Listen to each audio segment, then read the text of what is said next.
Hey everybody, welcome back to Vedic Sage. I'm Dr. Dhaliwal, and today we're going to be talking about the premenstrual symptoms, or PMS, from an Ayurvedic perspective. Now we know that PMS is a complex set of physical and emotional symptoms that's often generally experienced a week or so before the actual menstrual cycle begins.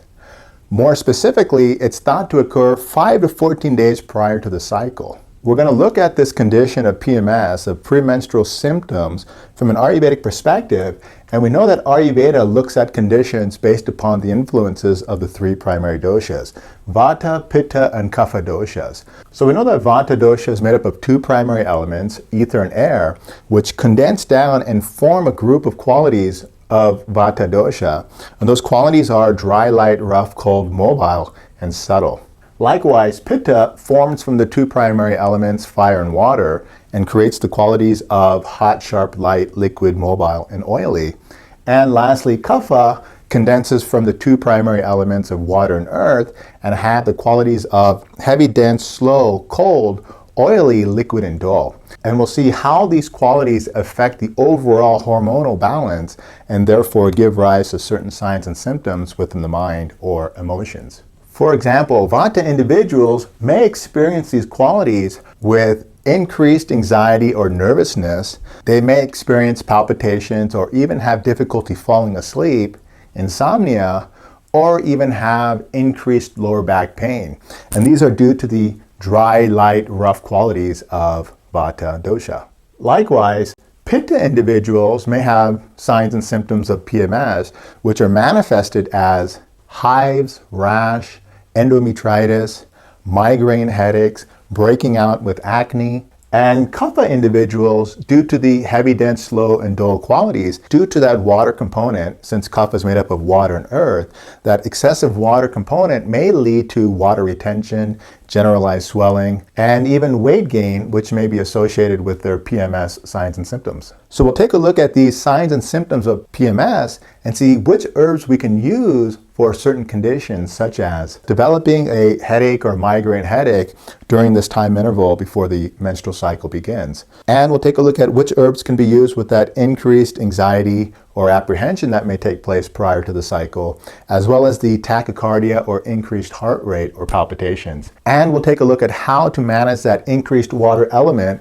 that may express itself as water retention or swelling. And lastly, we'll take a look at what we can use for overall emotional stability and even which herbs are tonics that strengthen the uterus and therefore less vulnerable to this hormonal imbalance that may express itself in the mind of emotions. So now let's take a look at how to manage the headache that may be associated with premenstrual syndromes or PMS from an Ayurvedic perspective. So therefore you would want to consider herbs such as Tagara or even Jatamamsi to help stabilize that nerve tissue known as Majadhatu in Ayurveda. So therefore, stabilizing that central nervous system tissue or the nerve tissue known as Majadhatu in Ayurveda, this will make one less likely or less vulnerable to developing a headache during this time. For those who experience increased anxiety, apprehension, or even fear during this time, you may want to consider tranquilizing type of herbs such as Brahmi, Jatamamsi, or even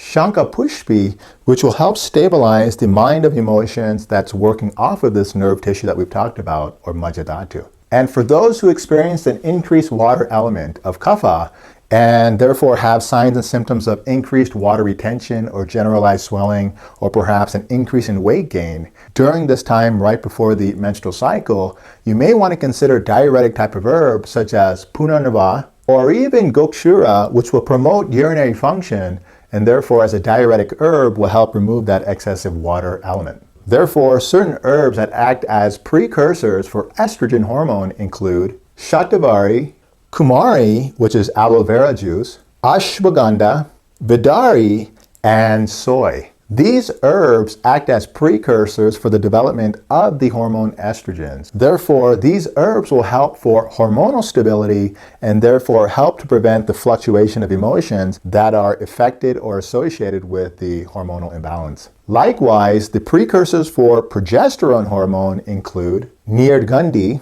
Kapikachu, and the herb Bala. These three herbs act as precursors for the development of the hormone progesterone And as mentioned, the stability of the hormone will help to prevent the fluctuation or the hormonal imbalance that is often associated with the premenstrual syndromes prior to the menstrual cycle. The Ayurvedic literature also talks about certain elements that are tonics for the uterus or strengthen the uterus, and these are Shatavari ghee, which is purified butter that has the herbal components of Shatavari, Yasti Madhu ghee, which is licorice purified butter, and Bidari ghee, and therefore these herbs to help tonify or strengthen the uterus, which are known as tonics. And lastly, we'll leave off with certain rejuvenatives or elements to help rejuvenate this uterine tissue. Interestingly enough, Ayurveda also mentions certain medicated wines to work as rejuvenatives or elements to help rejuvenate this uterine tissue. For example, small doses of medicated wines known as Ashok Arishta and Kumari Arishta, which is an aloe vera extract, will help to rejuvenate that uterine tissue when taken in small dosages. Likewise, certain foods will help to rejuvenate this tissue. Generally, broths are rejuvenative from an Ayurvedic perspective, and therefore you would want to consider certain soups, for example, urd dal soup, winter squash, zucchini, and even pumpkin soup will help stabilize the Vata individuals and help to rejuvenate the uterine tissue for Vata individuals. Likewise, for Pitta individuals, you would want to consider certain broths such as mung dal soup or even red lentil soup. Even grapes are considered rejuvenative for Pitta individuals, as well as Shatavari or even coconut milk is rejuvenative for Pitta individuals. And lastly, Kapha individuals would want to incorporate a light element, so anything that's light and easy to be digested is beneficial for Kapha individuals. Okay guys, this was just an overview of the premenstrual syndrome that may take place prior to the menstrual cycle, and we took a look at this from an Ayurvedic perspective, seeing how the doshas, Vata, Pitta, and Kapha affect the hormones and therefore manifest in certain signs and symptoms known as PMS. I hope you guys enjoyed, and until we meet next time, take care.